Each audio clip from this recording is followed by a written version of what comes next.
Welcome to another episode of Listen, Learn, and Love, hosted by Richard Ostler.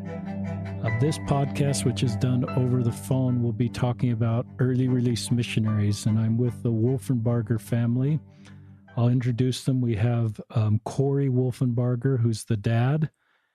He has 6 kids. He lives in Salt Lake. He's a real estate developer. And Cory, 27 years ago, approximately served a mission in St. Petersburg, Russia. Then his emotional health came to a point where he needed to come home. He was home for 3 weeks and then finished his mission in Seattle. Cory has 6 children, and on the phone are his 2 oldest sons. Holden, Olympus High graduate at current University of Utah student, 21, was serving in Nicaragua, had been in the country about 8 months when guns broke out, civil unrest, and Holden was forced to leave Nicaragua and finish his mission in Long Beach.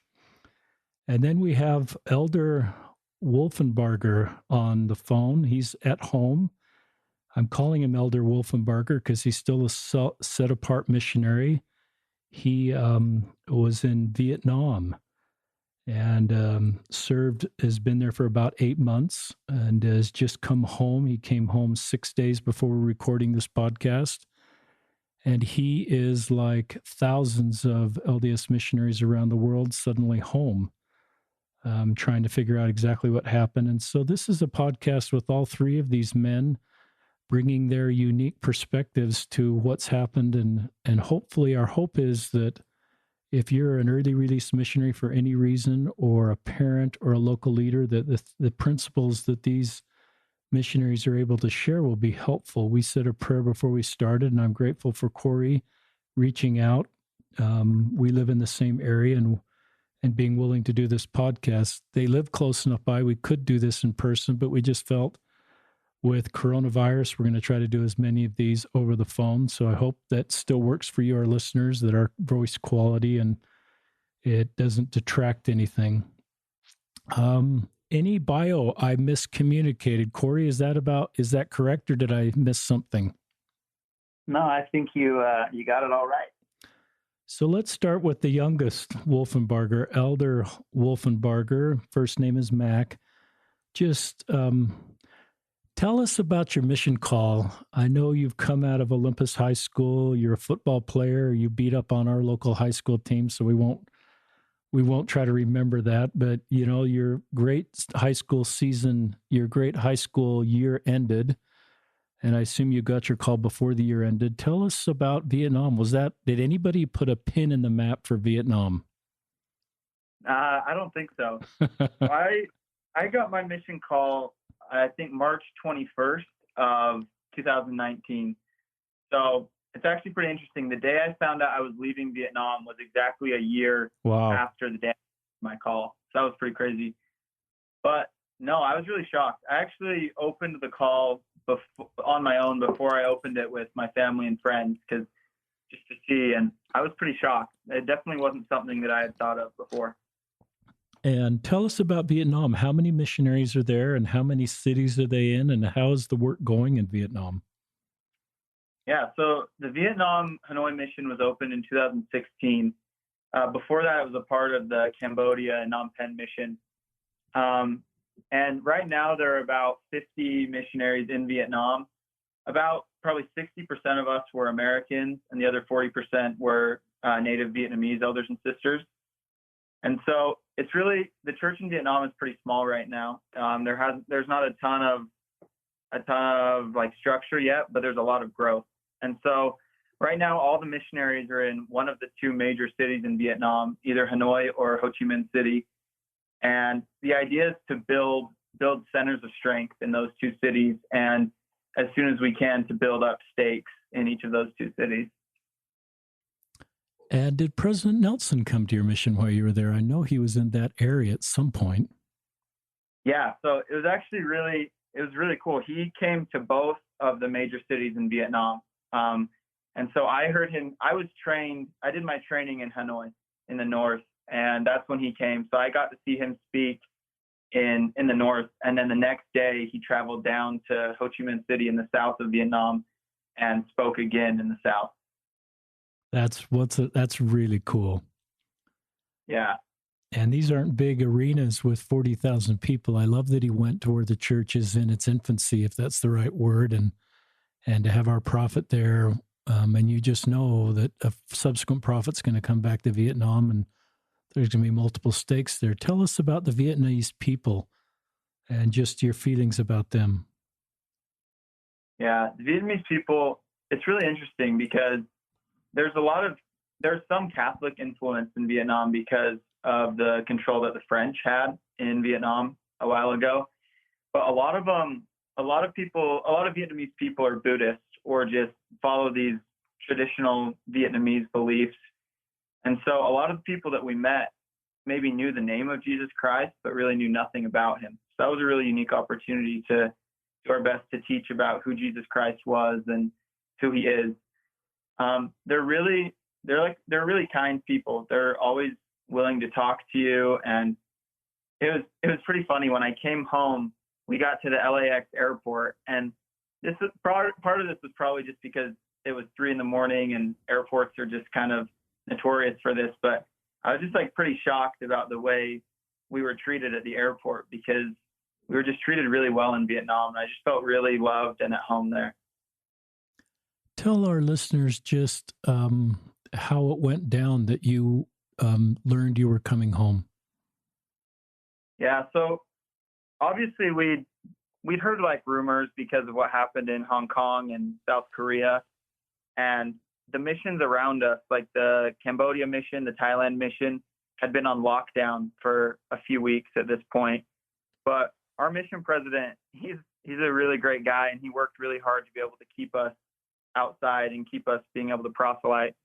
And so we were feeling pretty optimistic actually that we would be able to stay and continue the work. But there was we had a transfer, and I picked up my companion. He'd flown down from Hanoi and out to meet me in Ho Chi Minh City, and we slept at our apartment that first night. The next day we had this big planning session about what we wanted to get out of our companionship and how we thought we could help our area and the branch. And we made all these goals. And that was a Thursday.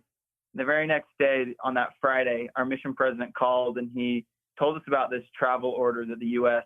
recently put out, basically calling all U.S. citizens to come home unless they were willing to stay where they were indefinitely.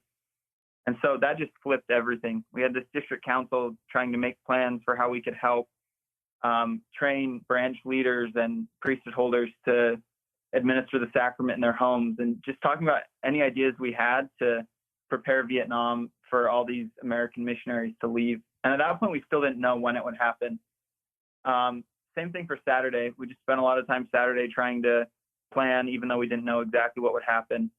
And then Sunday morning, we got a text from our mission president saying, hey, before we get started with our work for today, we just want to have a mission-wide call. And it was at that point that we kind of knew. We were pretty sure what he was going to say. And so we got on the call, and he told us that within the next few days, because of further travel restrictions, that all the American elders and sisters would be sent home. And our job for Sunday was just to keep preparing these branches for all of us to leave. And then, so we worked a lot on that on Sunday. We called a bunch of these priesthood holders. We worked with the branch president to try to help teach how to administer the sacrament in the home. That was our big focus. And then we got another call from our mission president saying anyone who wasn't doing something really essential, basically in a lesson, needed to go home immediately and pack their bags because we'd be leaving sometime Monday. And so we all went home, we packed our bags, we figured out all the logistics for how everyone would get out. And then within the next probably about 36 to 48 hours, all of the Americans were gone and home. Wow. I've actually got some tears in my eyes. I'm thinking of missionaries leaving areas of the world where there's a stake and a ward and an infrastructure that's in place that Americans would be missed. But when you just talked, Elder Wolfenbarger, what you're doing, these kind of fragile branches that are just starting, and the role of, and not necessarily Americans, but just people with more church experience, and that just being, leaving in a short period of time, that's jarring. Yeah, one of the really hard parts too was there are 10 branches in Vietnam, and each of these branches has one district of missionaries. So usually two companionships of elders and one companionship of sisters. But because all the Americans were leaving and only the native Vietnamese elders and sisters would be able to stay, while we were preparing to leave, we found out that each of the branches would have maybe one companionship, and some of the branches would be split between one companionship. So we were just, I don't know, we were worried for, and still are, for the ability of just one companionship to do the work and the coordination that an entire district has been doing up until that point. Tell our listeners how you're feeling. Tell us about your heart right now. Yeah, good question. I think the hardest part for me and the most prevalent feeling I've had these last 6 days has just been like a lot of uncertainty. And I think that's really common for a lot of people, not just missionaries right now. But I felt like if I knew exactly what was going to happen, I'd be able to prepare and I'd be able to really commit to what I was going to do. But right now, the official stance is that after this 14-day quarantine, all missionaries who have been evacuated from these foreign countries will be reassigned to a stateside mission. But we just don't know exactly what's going to happen. And for me, it's been really hard just to not know exactly what the next month of my life will look like. It's been really hard not to know what to plan for. What would you say after 6 days to somebody that's on day one? One thing our mission president has been really good about is staying in touch with us and encouraging us to follow this schedule that we've created with him. And we've had these nightly devotionals. We're supposed to be having companionship study every day with this companion that we still have assigned. We have different projects that we're working on, and we're still trying to help support the church in Vietnam through video calls and through Messenger and these things. And I think that helps a lot. I think the times I've felt best is when I feel like I have a purpose. But kind of the other side of that is it's just, for me at least, it's been kind of hard to stay invested in that. I'm at home. I haven't been home like this since before I was a missionary. And it's just really strange to see my family all around, my friends who are coming home from missions, thinking about them, and being, thousands of miles away and a 13-hour time difference away from my mission. It's just been hard to feel like I'm still part of it and still feel invested. And so, I don't know, sometimes this last week I've just felt kind of lost, not really sure what I should be doing, what I need to do. And even when I do feel like I know what I should be doing or what I need to do, sometimes I've found it hard to find the motivation to actually do that. Yeah, that's really honest. And you're a motivated man and have got a history of being motivated, but I just recognize the unique situation you're in. And I think you need to extend grace to yourself, and all of us need to extend grace to everybody as they're sort of settling into the new reality of everything. I want to go to Holden and then Cory and just have you each share your story also, and then maybe we'll come back and ask questions. So Holden, you're in Nicaragua. Tell us about Nicaragua.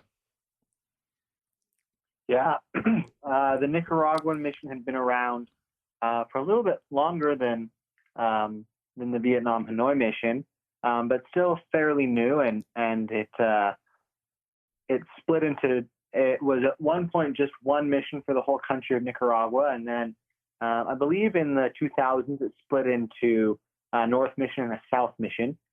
So I was assigned to the South Mission, and I loved my time in Nicaragua. I was thrown into it, and I didn't have an English-speaking companion for the first probably 6 or 7 months of my mission, and but I really enjoyed my time there, and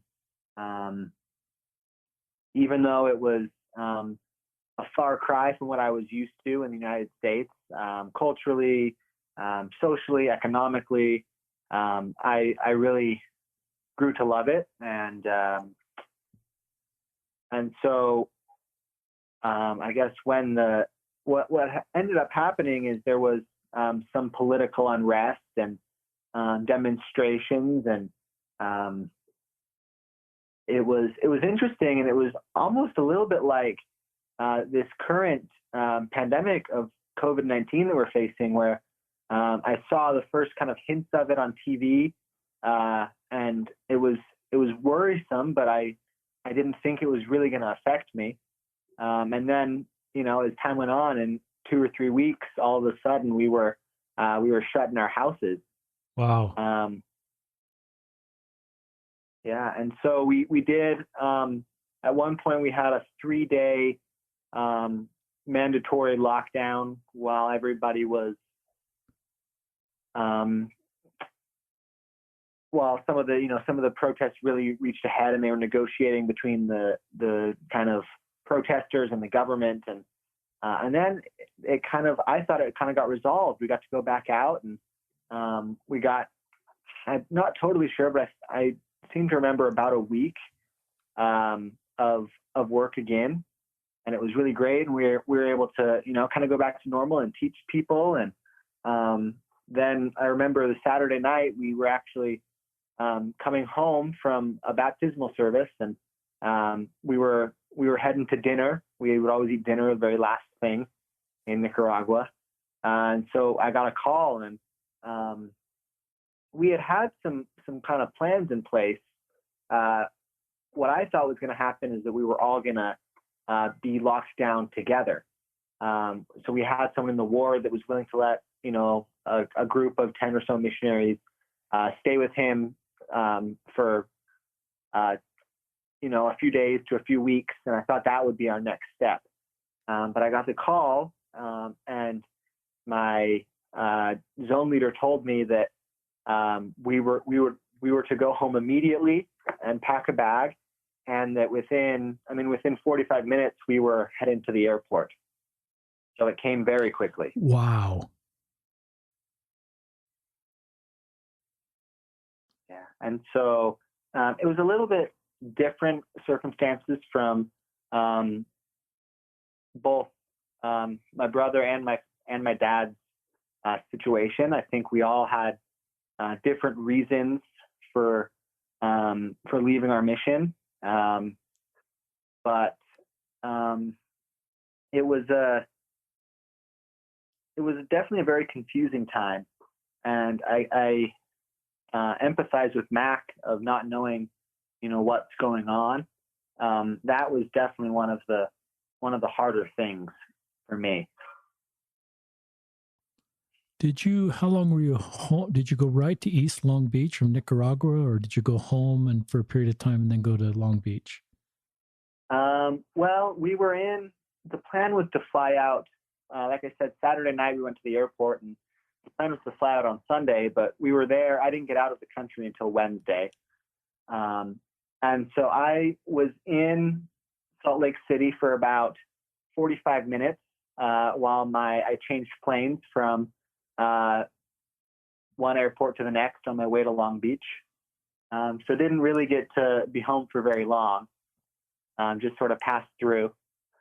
That's crazy. And I went straight to Long Beach. Did anybody else from Nicaragua come with you to Long Beach, or did you lose all that brotherhood? Did any of that stay?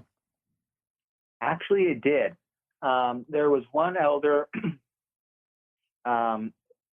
who had been out one transfer longer than me, and he got to Long Beach the day before I did.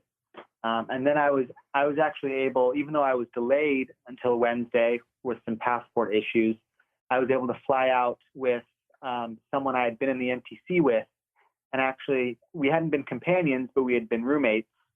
And so we were able to be reassigned to Long Beach together and fly out together. And then how long have you been home from your mission, Holden? I've been home about as long as Mac has been on his mission, so about 8 months now. So you're just home then. Yeah. Welcome back, and thanks for your service too. Cory, tell us about St. Petersburg. It's the only place of these three places I've actually been to. Vietnam's on my bucket list. Nicaragua isn't yet, but I probably should. But tell us. It should be. I thought you'd say that, Holden. Tell us about St. Petersburg. Beautiful area, Cory, and just your story of what happened to you to cause your mission to end and then end up in Seattle. Yeah, my circumstances were different than either obviously Mac's, but even Holden's. I had been served in St. Petersburg for, I guess it ended up being about the first 15 months of my mission, including the stay in the MTC.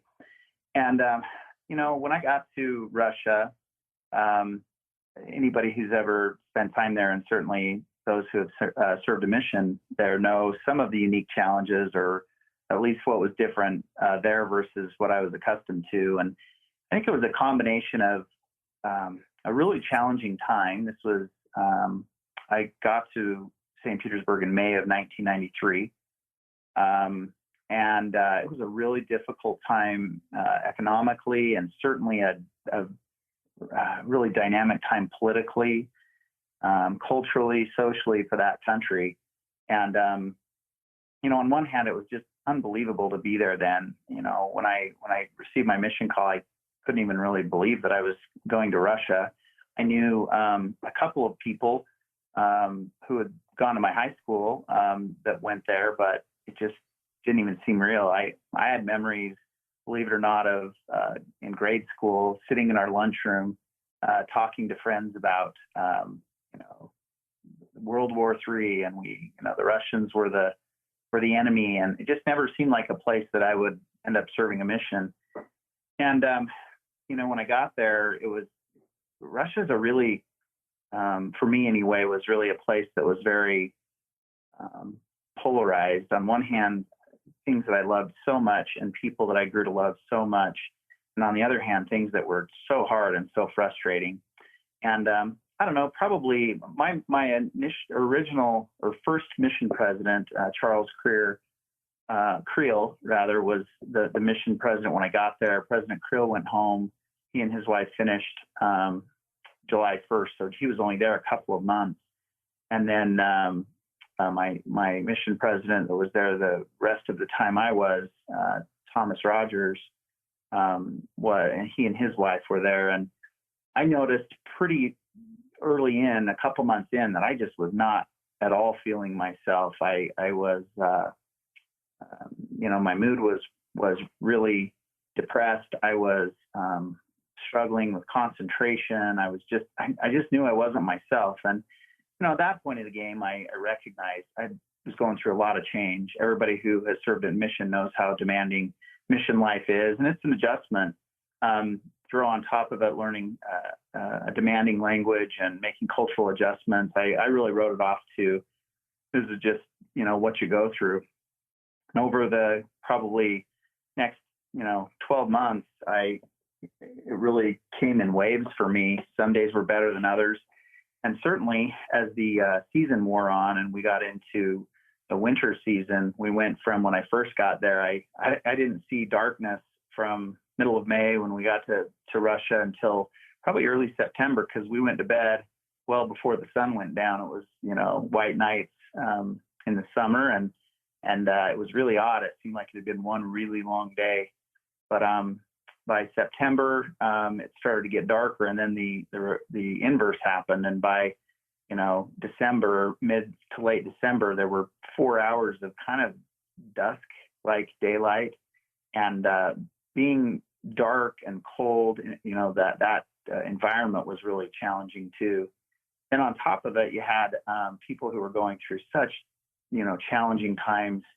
Like I said, economically, their personal financial situation was really difficult. And on one hand, it was an amazing experience to be able to introduce people to the gospel that gave them hope and not only in the life to come, but in this life. And when you think about the mindset of those folks at that time, they had really, really bought into a system for really many of them their whole lives and invested themselves in that system that it would be better for their children. And when the communist system broke down, it was just completely turned their worlds upside down. And many of those people who had sacrificed and worked so hard for the good of the community were just so disappointed because they didn't know, what was left. And those that embraced the gospel, that became a real version of maybe a counterfeit version that they had believed in. So it was, again, a fascinating time to be there, but I just kept having these experiences where I was just really struggling, and I didn't know what depression was. I knew what it was to be depressed, but not clinical depression. And I spoke to my mission president every couple of months, as missionaries do, and President Rogers was unbelievable. I'm still one of the people that I love the most and I'm most indebted to in my life. And we talked a lot. I was also connected with a counselor through LDS Family Services that I spoke to by phone a couple of times, and gave me some ideas about how I could deal with the emotional challenges I was experiencing. And I tried those things. I journaled. I tried to exercise, including dragging companions on runs in really, really cold, dark weather. And, it'll work a little bit, but it just kept coming back stronger until the following, like I said, I got to Russia in May of '93. And the following May, I was serving in a city. I was part of the probably second or third group of missionaries that had served in a small town outside of St. Petersburg called Pushkin. And as a missionary, you couldn't have drawn up a more amazing opportunity. It was the Tsar's Winter Palace was there. Pushkin was a really amazing place, named after the great Russian writer Alexander Pushkin. It was a brand new, it wasn't even a branch yet, a little group, and we'd had a couple people that had joined the church. And from a missionary standpoint, you couldn't have asked for something more amazing. And I'll never forget the day that I was sitting at my desk journaling, trying to do some things to get out of this funk that I was in. And my companion at the time was a native Ukrainian and a good guy, but didn't really understand what I was going through. But I remember vividly sitting at my desk that day and praying and thinking, and I had just this overwhelming experience or feeling that I needed to figure out what was happening. And I literally picked up the phone, called my mission president, told him. He said, "Get on a train, come to the mission home," which was back in St. Petersburg.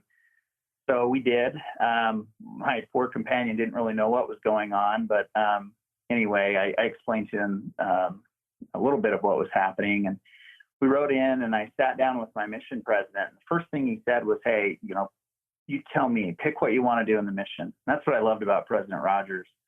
And I said, "President Rogers, I couldn't pick a better place to be in terms of an area to serve in. And I do love my companion, and it's all good that way."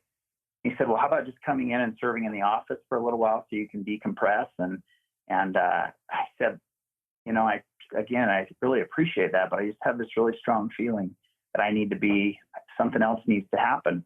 So he picked up the phone and called Elder Max Caldwell, who was in the area presidency at the time, and he had his wife had challenges with depression, and he said immediately that Russia is no place for this missionary to be treated. He goes, "I really think we need to bring him home," and that was not at all what I was expecting. Wow. And he then within a few minutes, it was kind of this out of body experience almost.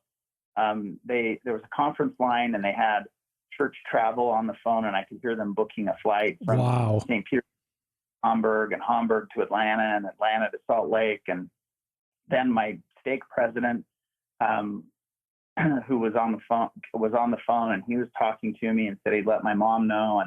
And before I knew it, the phone hung up, and my life had really changed. And I sat there, and my mission president looked so sad because he could read my face. And a good friend of mine, a previous companion, came into the office that night, and we sat up and talked. I didn't sleep for, I don't know, probably 48 hours. And I got on a flight and flew home. And I'll never forget looking out my window somewhere over the Atlantic Ocean, thinking, this is all changed now. I'm not 24 months into this, and how am I ever going to be the kind of person that I want to be, or do the things that I want to do as it relates to the gospel. And it was extremely, extremely challenging. I got home, and I saw a psychiatrist who prescribed an antidepressant for me. And then I saw a counselor, a therapist, for about 3 weeks, 2 or 3 times a week, who happened to also be an early returned missionary. I can't remember where she had served, but she was just awesome because she really understood me, and that was extremely helpful. And I had made the commitment to myself and to the Lord that if I could just start to get a handle of understanding this, I would absolutely want to finish my mission. I knew I couldn't finish in St. Petersburg because they still don't typically assign missionaries that have health issues outside of their country. And before I knew it, I received my reassignment to the Washington Seattle mission. And at first I thought it was some kind of bad joke, given how environmentally Seattle, having so much rain and clouds, and it wasn't the best place for someone suffering from depression. But, I was fortunate that I had family that lived in that area if it ever came to that, my brother, who I'm very close to. And, I just took it on faith. And I remember when I was picked up from the airport by the assistants, just feeling so overwhelmed. And I think about how some missionaries who will be reassigned in the States might feel, including my son sitting here, and how Holden may have felt. But I had to get to know a whole new mission. I had 8 months left, and it was an overwhelming feeling. And, I'm just trying to make conversation. And I knew a kid that I'd gone to school with, Andrew Florence, who was a year younger than me. I knew his brother well, that was older than me. And I said I knew he was serving in Seattle. He had gone out after I left for Russia. And I said to the assistants, I said, "Hey, do you by chance know Elder Florence?" And the missionary that was sitting in the passenger seat turned around and looked at me funny, and he said, "Yeah, why?" And I said, "Oh, went to junior high and high school with him, played baseball with him." And he smiled. He goes, "That's crazy." He goes, "That's your companion." And of the 180-ish missionaries that were in that mission at the time, I know for fact it wasn't by chance that Andrew was assigned to be my companion. And he saw me for the person that I really am, and not for the person I felt like I was at the time. And was anyway, it was an awesome experience. We had an incredible experience as companions, and Seattle was nothing but 8 months of amazing, rewarding experience for me. And I just can't imagine my life without that experience. And, for me, I felt like I got the best of all worlds, and that was to serve in a foreign mission, to learn a language and a culture and experience something very different. And then to be able to serve in a stateside mission where the church was more similar to what I was accustomed to and what I've experienced since as an adult. So there was really great training for me there too. Thank you, Cory. And I love that story of your first companion. I'm thinking of your plane ride over the Atlantic from, I think, Hamburg to Atlanta, and your mind working on you thinking, is someone ever going to marry me? Am I going to ever have the chance to serve in our church? Will I have a permanent black mark on me, or whatever the right word is there? And you've been a bishop, and your father, and wonderful marriage, 6 kids, and great career. And what Christ-like attributes do you feel have come into your life because of that difficult experience of leaving St. Petersburg, working on your emotional health? How has it made you a better person, and how has it helped you as a bishop and a father to help others? No question. For me, the 2 experiences in my life that I learned empathy and hopefully open-mindedness toward others was through that experience, through suffering from depression, which I've had, even since returning from my mission, I've dealt with. And It's honest. And I think the other thing for me, my parents were divorced when I was 6 years old, around that age. Those two things, which actually my returning from my mission and my parents' divorce made me initially feel like I was an outsider, like I, this wasn't part of the plan, in a gospel, from a gospel perspective. Those two things actually helped me the most, particularly as a father and as a bishop, relate to other people. And so if anything, I fully believe that when we go through trials, challenges, hardships, that it is our opportunity to experience the same, not the same always, but challenge or difficulty, so we can relate to other people. And I mean, ultimately, in some small little way, maybe that helps me better understand how Christ understands me and you and each of us, because he, through the atonement, experienced those things, and that's how he knows, as the Book of Mormon teaches us, how to succor his people. And in some small way, I think that's what that experience did for me, was help me to be more empathetic to others. That's a great answer. Any other thoughts that come to your mind of that?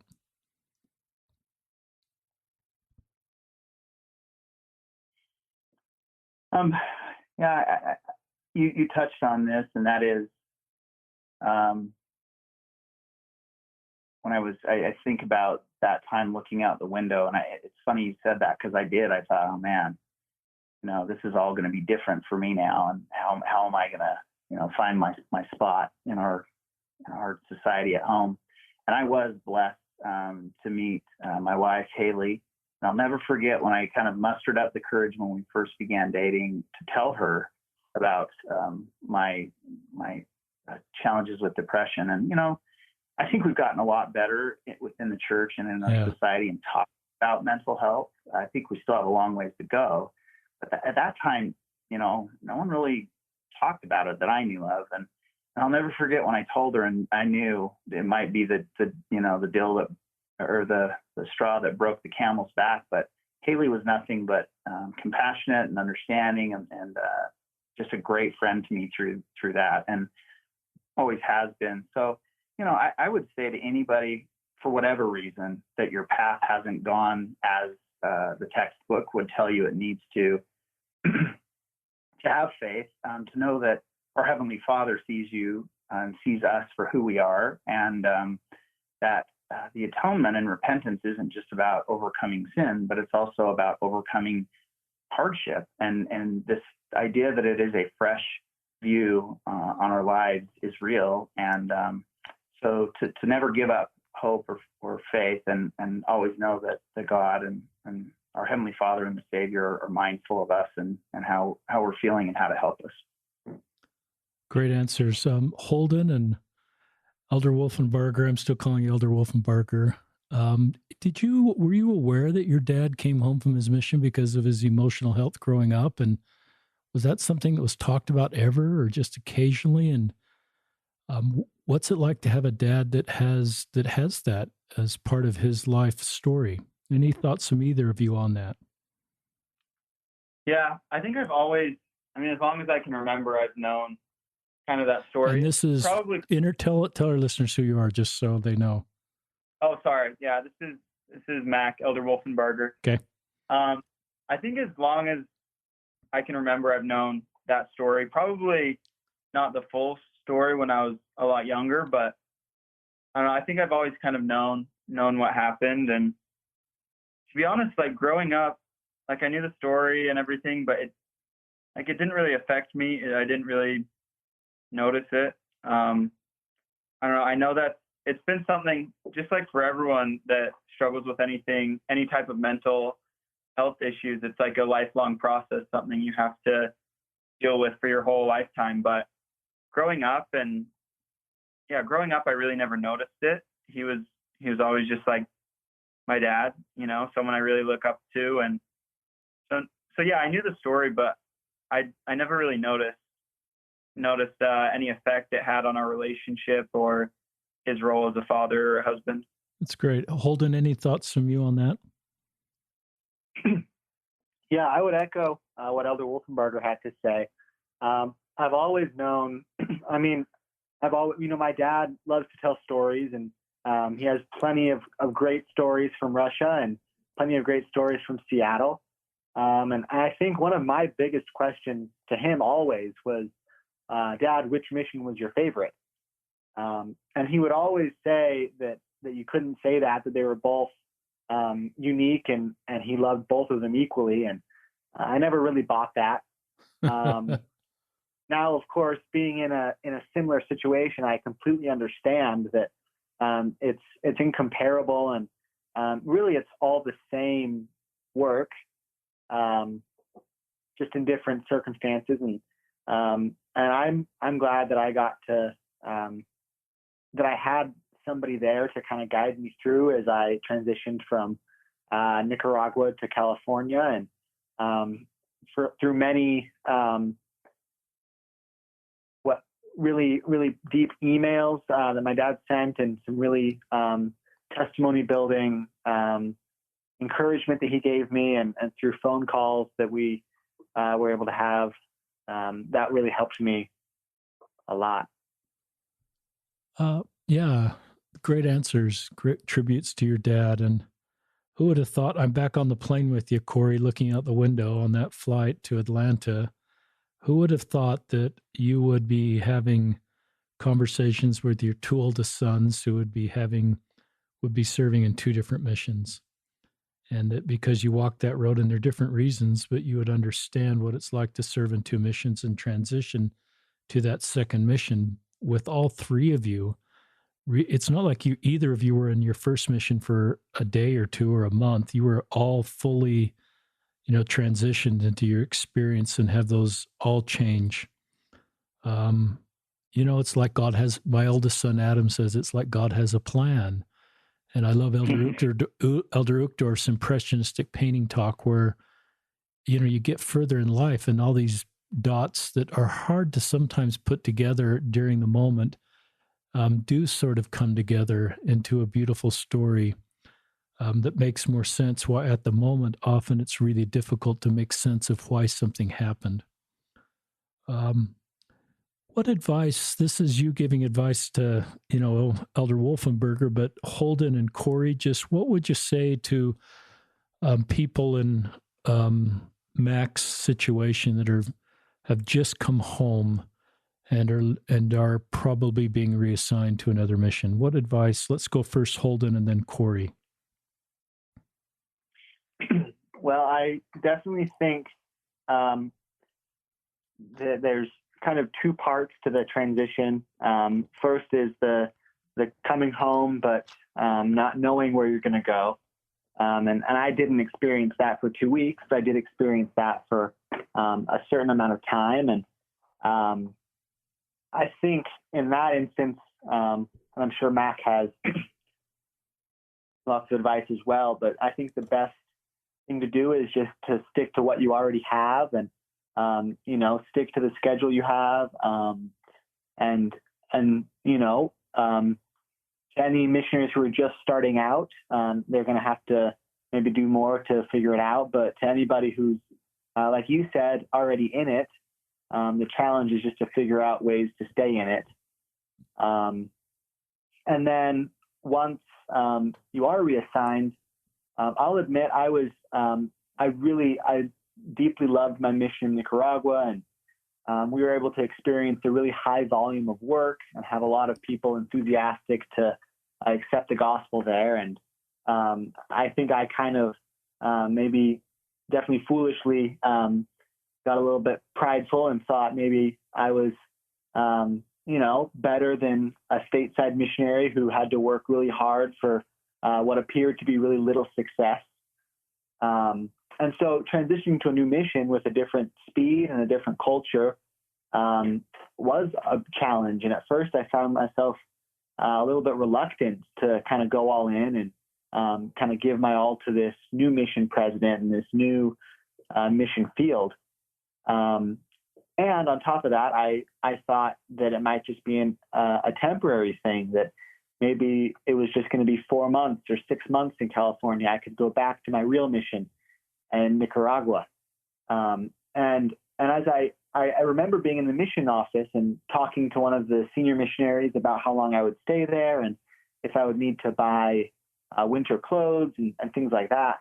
My mission president walked by and very casually, not even just to me, but to everybody that was listening, he mentioned what Ammon said in Alma 17, verse 23, that says, "And Alma said unto him, Yea, I desire to dwell among this people for a time, yea, and perhaps until the day I die." And that verse really sunk in for me and turned out to be very, very apt, because I did finish my mission in California and was very glad to do so. And so I think we just need to keep in mind that wherever the Lord takes us, whatever His plan is, to really go all in and to make the best of and to thrive in the circumstances you're placed in. Great answer. Love that scripture. Cory, your thoughts? Yeah, I remember when I found out he was coming home, I reflected back on that experience I had on the airplane, and I actually wrote down my thoughts in a letter then, and I wanted to make sure that Holden and then Mac, when I found out about his situation, that they both had some maybe perspective. And part of what I shared with both of them was what Elder Bednar said in his talk when he talks about the difference of being called to serve as a missionary and the difference between assignment and, when these things happen. And I loved when he says a missionary is not called to a place, rather he or she is called to serve. As the Lord declared through the prophet Joseph Smith in 1829, if you have desires to serve God, you are called to the work. And since the time I wrote that letter to Holden, I read another great quote that relates to joy. I think joy is something that missionaries hopefully feel maybe to a greater degree than they do almost at any other point in their lives. But in a book that I read called Tap Code, which is the story of a Air Force fighter pilot that was a prisoner of war during the Vietnam War, quoting his wife, she says, happiness is dependent on our circumstances, whereas joy is another thing entirely. Joy involves looking at the whole situation and seeing the benefits for others as well as ourselves. Joy is not dependent on our circumstances and is not removed through our situations. Joy is a gift and joy is a choice. So I think that it's easier said than done oftentimes, but when we face adversity in our lives, if we can step back and recognize that this ability to choose is one of the greatest gifts God's given to us, and that as we do our best to do that, He will undoubtedly consecrate that and help us as we strive to choose to be happier, to choose joy. That He'll help us to feel that. I know that to be true from my own experiences for sure. Love that. We were talking about this at our home, and somebody brought up Zion's Camp as a parallel perhaps to what missionaries are feeling. And I think our listeners know the general story of Zion's Camp. I'm not a church scholar, but there was a mission established, and members of the church, as part of Zion's Camp, with some clear goals, and eventually none of those goals materialized, and Zion's Camp was disbanded without accomplishing its original goals. And that was, some people left the church over that, but others, that experience was foundational for them in their future service within the church. And so perhaps the goal of Zion's Camp at the time was different, to prepare those people of Zion's Camp to be able to have the skills and leadership and experience and difficulty to be able to accomplish some of the later things they were able to accomplish. Why at the time the original goals of Zion's Camp were very needed. And so I think if I go back to Elder Wolfenbarger in Vietnam, and when you talk about what you're doing there, instructing the local leaders how to do home sacrament it's hard for me to imagine anything more important than that. That's a saving ordinance of the gospel. It's a basic thing. And just recognizing that the church will not run as effectively with all these missionaries not there. And that part of your heart wondering, well, why would the Lord do that? I can't imagine that the missionary program in Vietnam is going to be better off in the short term with all these missionaries going. I don't know. Any thoughts on that, Elder Wolfenbarger, just how you reconcile that, or what principles just sort of give you peace to know somehow in God's plan, I'm going to be okay and Vietnam's going to be okay? Yeah, it's a really good question. Leading up to the few days leading up to when we all went home, my companion and I talked to a lot of the different missionaries just like over phone call. And one of the like prevailing sentiments we heard was like, is all of this work that we've done for nothing? Yeah. One of the big struggles, not struggles, but I guess challenges or struggles in our mission was just like getting proficient at the language. Just Vietnamese is a hard language, and that was something that was like a really big deal in our mission, is trying to work on our Vietnamese. And so whether it was like, wow, I just spent all this time learning Vietnamese, what was the point of that? Or I have these people I'm teaching and it's going to be really hard for them to continue to learn after I'm gone, or all these things that just made us feel like, wow, like what was the point of that? What was was that even worth it? And we had this mission Zoom call our last night before we went home. And as I was thinking about something I could share, I was reading in 3 Nephi 24, and verse 10 is this classic scripture about bringing your tithes to the storehouse, that there may be meat in my house. And prove me now herewith, saith the Lord of hosts, if I will not open you the windows of heaven and pour you out a blessing, that there shall not be room enough to receive it. I love that scripture, and I really saw that in my time in Vietnam when I really tried to bring what I had into the Lord's house so that there could maybe be a little bit more meat there. I really felt those blessings. I felt that promise that Preach My Gospel talks about. It says in the First Presidency message, more happiness awaits you than you have ever experienced as you labor among his children. And I saw that, especially when I was being really effective and working hard. But along with that, the very next verse in that chapter, verse 11 and 12, they say, and I will rebuke the devourer for your sakes, and he shall not destroy the fruits of your ground. Neither shall your vine cast her fruit before the time in the field, saith the Lord of hosts.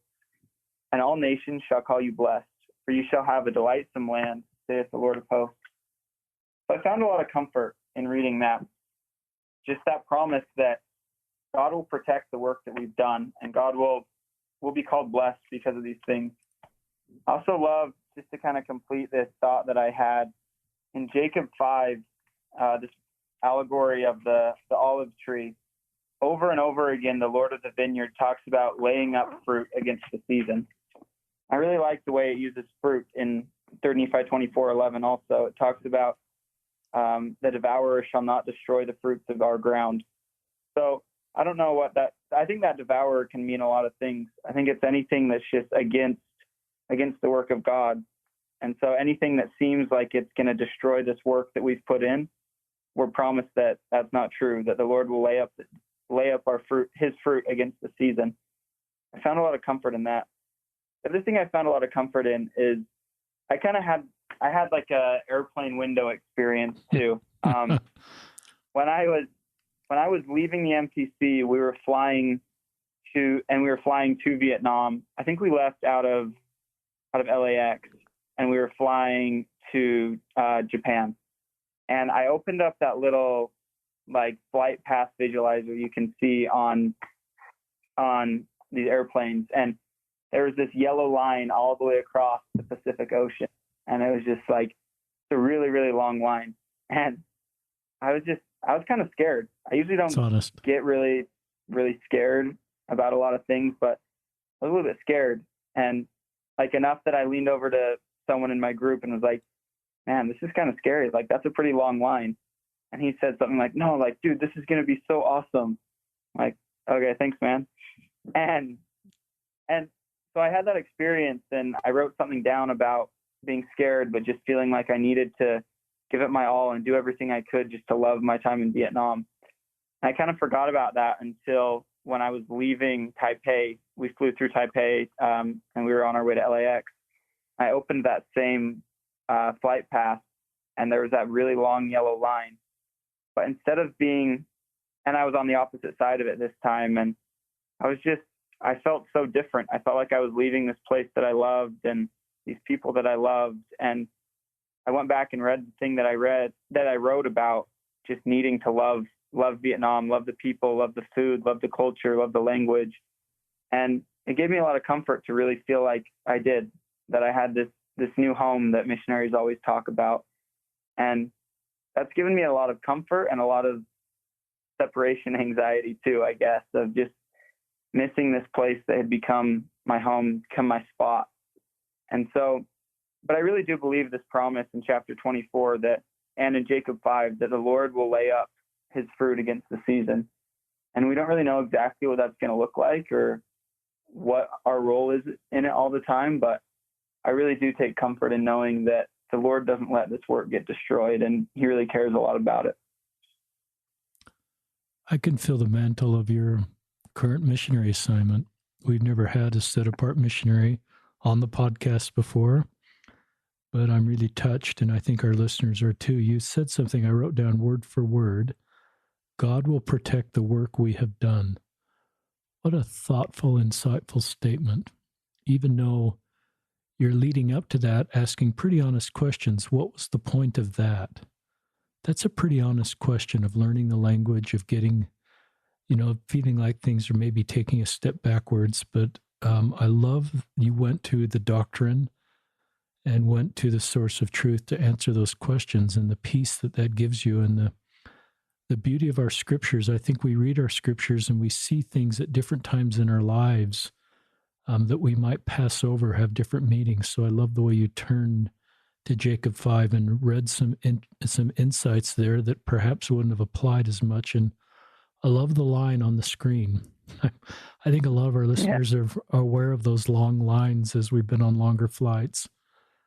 And I would guess, just like your dad, if we could have you on the podcast in 20, 25 years, Mac, you will be able to tell more of the story of why you learned Vietnamese, and how that there is probably more reasons than you learn Vietnamese than the 8 months or so you served there. Maybe it'll help you learn another language. Maybe it'll just be parts of the story that you'll share of why you learned that language, and maybe you'll be transferred to a stateside mission where you can speak Vietnamese, or you'll meet somebody. But I would guess it's part of this plan. And so really wonderful insights. We're coming to kind of the hour mark. I think we'll go for another 10 minutes. Do either of you want to add anything to what Elder Wolfenbarger just said? I wanted to add just one little piece of advice that my mission president, Brian Patterson, shared with me in California.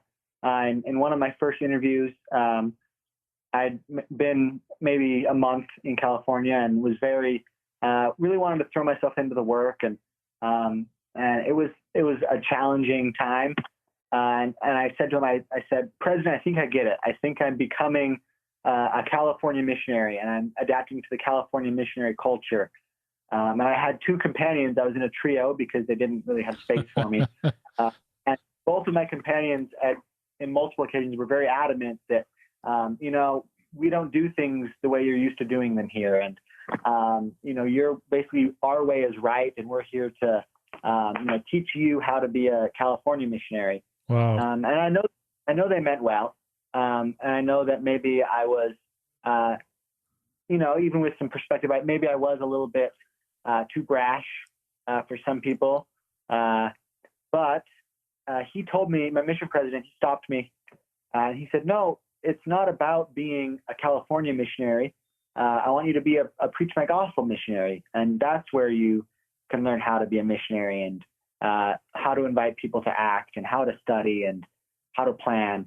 And so I think it's really amazing that every missionary in the world gets the same manual and goes off the same basic tenets and principles. And I think that, there's a lot to be gained by following the advice of the brethren and what Preach My Gospel has to say.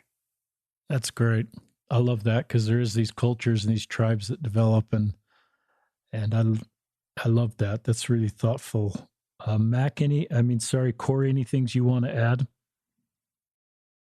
I guess the only thing I'd add is I remember during the time I served as a bishop, one of the most rewarding things was helping young men and young women prepare for their mission, and specifically once they'd made that commitment, to help them not only get their paperwork in order, but more importantly, to do what they could to prepare spiritually before beginning their mission. And I referenced Doctrine and Covenants section 4 from Elder Bednar's talk, but that idea that if we have desires to serve, we're called is, I think, so powerful, and it's so unique to the gospel. In virtually every other aspect of our lives, we have to be qualified through experience, whether it be school or work or, to some degree, even, our family responsibilities. But, as it relates to service in the church and in God's kingdom, it's really about our desire. And that's why new converts to the church can begin to serve or be ordained to the priesthood, or in relatively short order become full-time missionaries. So, look, I would say that all those out there who might be in Mac's situation saying, where am I going to go? Am I going to go? When am I going to go?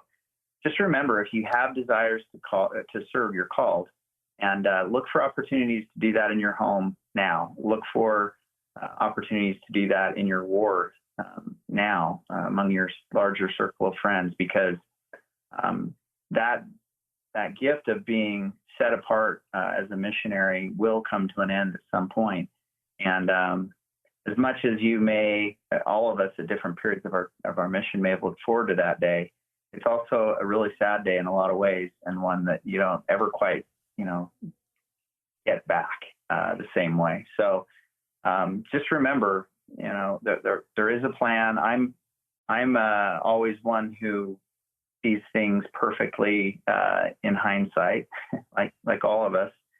And I'm also somebody who tries to see the path moving forward, but rarely does my vision match what happens or my hindsight.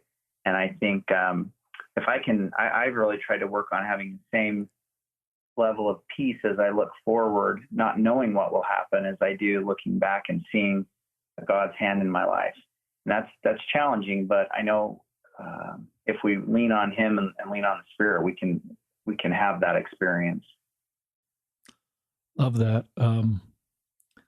Elder Wolfenbarger, I don't know if this is, you've been home 6 days and you may have had a lot of people say a lot of things to you. Is there one thing that sort of sticks out as something that was the most helpful somebody said to you? And is there something that sticks out as something that was the least helpful? Does anything come to mind on either of those? And that's just helping people like me to know the right thing to say. Good question. I talked to my mission president for a while, I think last Wednesday.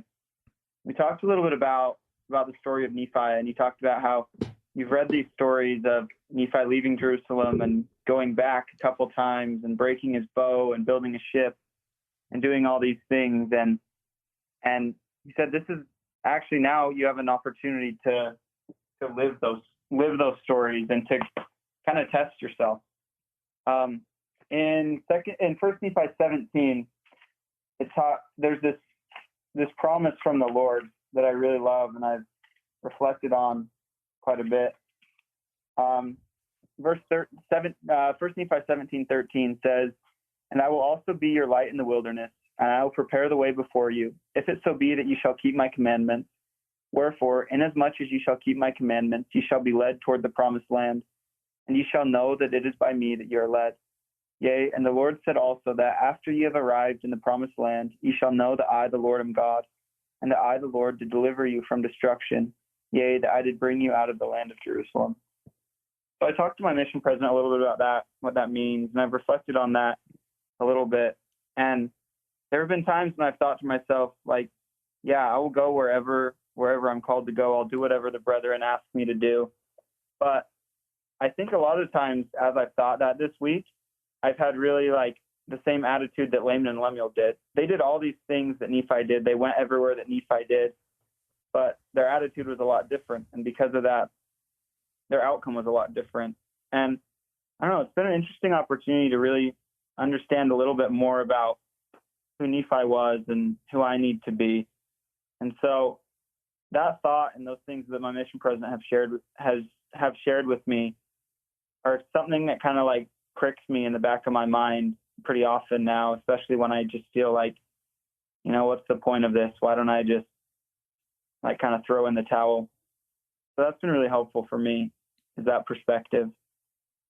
It's great. And then go ahead. I guess on the other hand, things that have been not helpful, I think, I don't know, and I think this is like a natural thing, and this is something that we all do. I remember, but like a week ago when we were leaving, there were missionaries who would say like, oh, don't worry, we'll be back really soon. Like, we'll be back before you know it. And since I've been home, there's like a lot of people have said like, oh, don't worry, like you'll get reassigned before you know it, and it's going to be great. And that just hasn't sat really well with me, because I just don't think we really know that. And I think there's a line between hope, which we all need to have, and just saying things that we think other people want to hear. And so I think we need to be faithful and hopeful and look toward the future, but also accept these trials that the Lord has given us, and look for ways that we can really prosper when our bows break or when we're asked to build this ship, instead of just saying, oh, don't worry, everything's just going to work out exactly how you're hoping it will, because that's not always the case. Those are both great. Any of the other two of you have any comments on that question I asked Elder Wolfenbarger?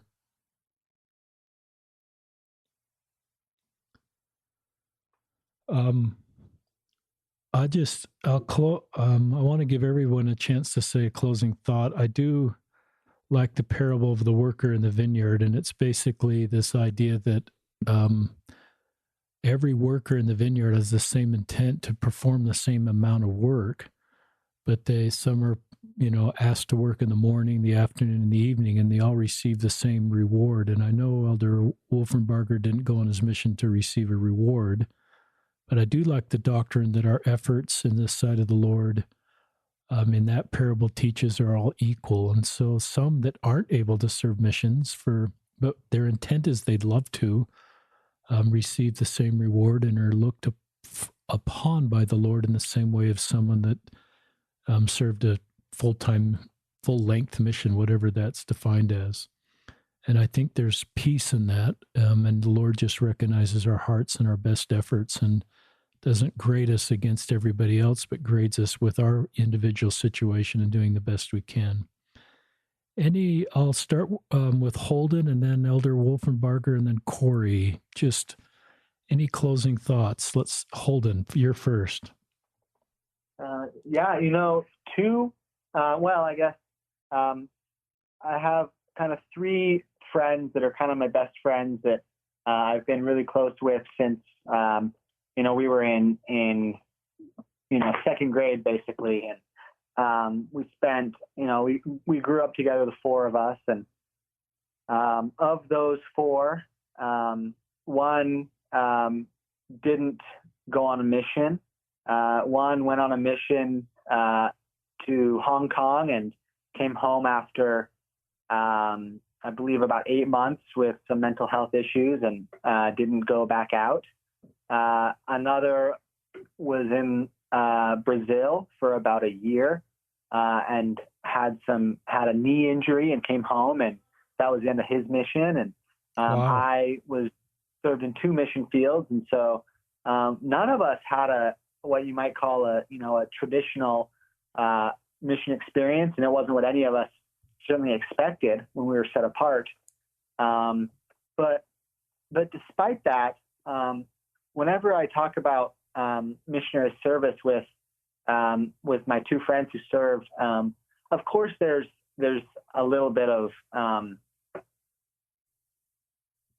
the fact that they came home earlier than they planned on is still there, of course, and I think, like you touched on and my dad touched on, that's still a really big factor, a big kind of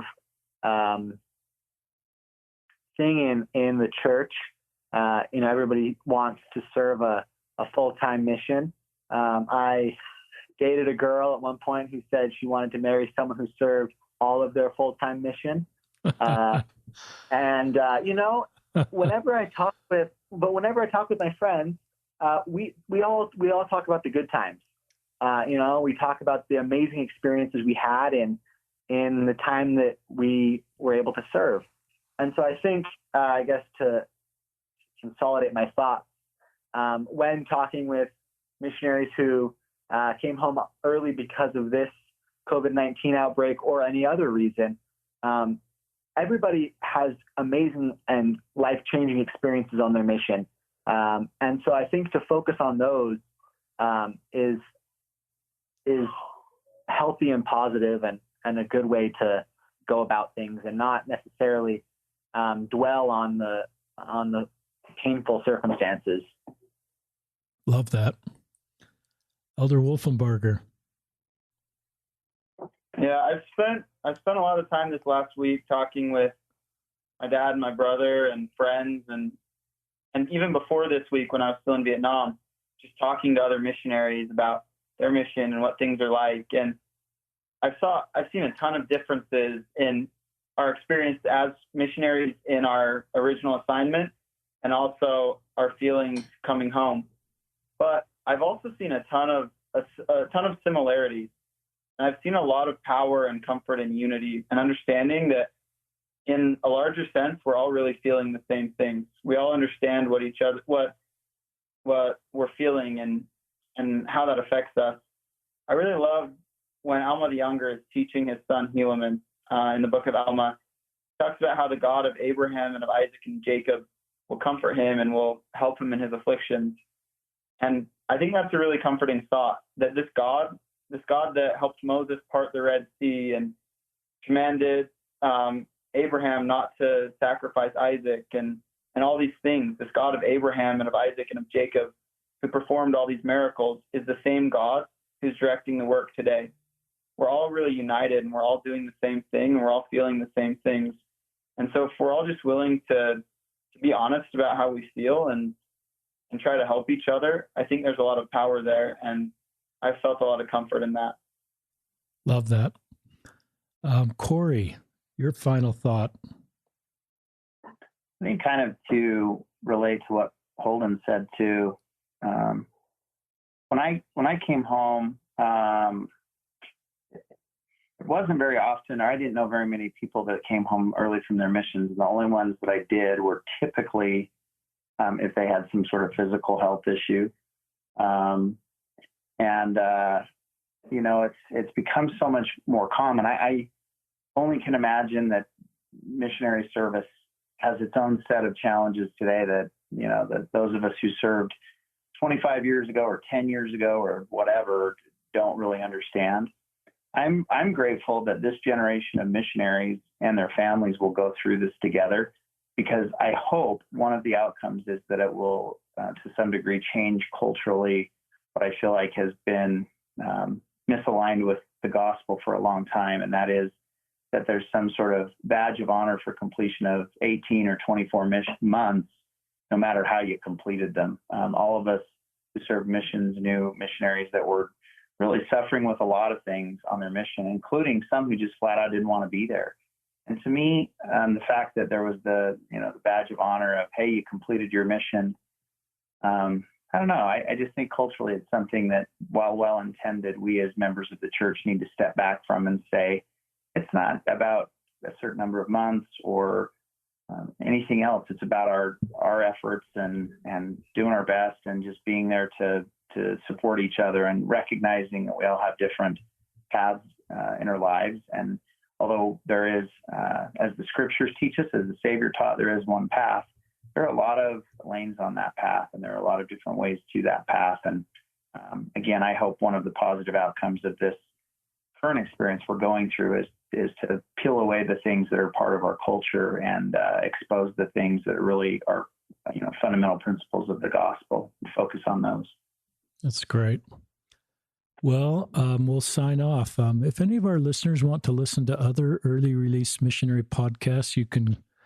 There's 240 or 50 in this series, and if you just wanted to get to the podcast focus on this subject, and every story is a little different, you could go to our website, listenlearnandlove.org, and then across the top there's a tab, a toolbar, and one says podcasts, and then there's a landing page for the about 6 or 7 early release missionary podcasts that are in this series that are helpful for our listeners. But thank you, Elder Wolfenbarger,